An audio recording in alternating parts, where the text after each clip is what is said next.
Hey guys, Caleb with White Metal Games here, and I got a quick little video update for you today. This new project we've been working on is a Centaur project for a repeat client. The client in this case wants to do some Warhammer, I think they're called Legendary Battles maybe, or Historical Battles. I don't know, it's like this old rules version of the game, and he's also still a very adamant 8th edition player. And he wanted us to do some Centaurs for him, so what he did is he bought these Dryads, and then he also bought these horses. Let me see if I can get the camera to focus in on that. Let me see if I can't maybe force it. There we go. All right, great.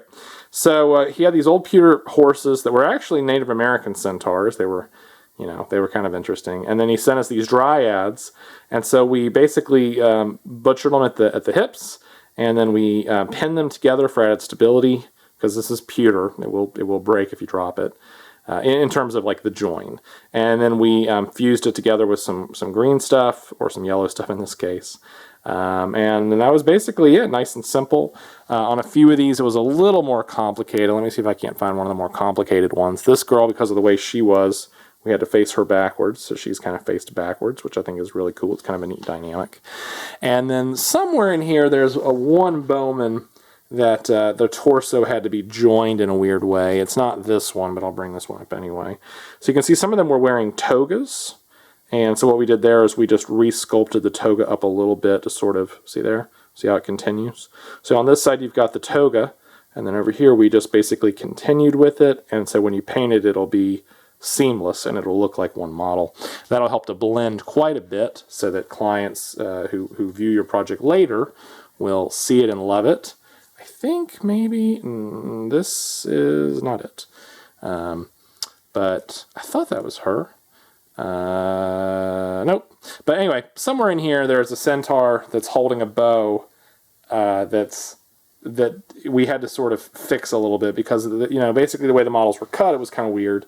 In most cases, these were very, very simple joins. Might be this one. Oh, it is this one. Okay, great, perfect. So on this one in particular, the original figure was actually holding the bow, and she had a right-handed weapon. So what we did was we cut her in such a way there at the chest that it would look like his original arm was shooting her original bow. So her right hand was holding a melee weapon, a hand weapon, and it wasn't going to work on the model, so we had to get rid of her arm, and he already had an arm, so we just did that where we fused it together, and then we just sculpted up a little detail. So even though the arm is a little bigger than this arm, on tabletop level, you'll really never be able to tell the difference. See from here? You really can't tell. And it looks decent, and once you throw it in with the other, 30 Centaurs, you're never going to be able to remember which one it was. So yeah, that's today's video update. Centaurs for Wood Elves. We got plenty of other stuff coming up soon, so be sure to keep tuning in to our new video updates.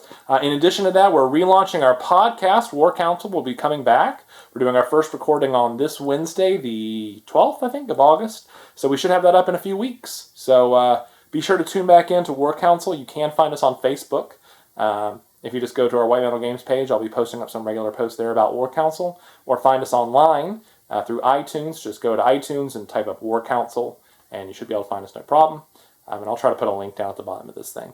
Okay, that's it for now, guys. Put your minis where your mouth is.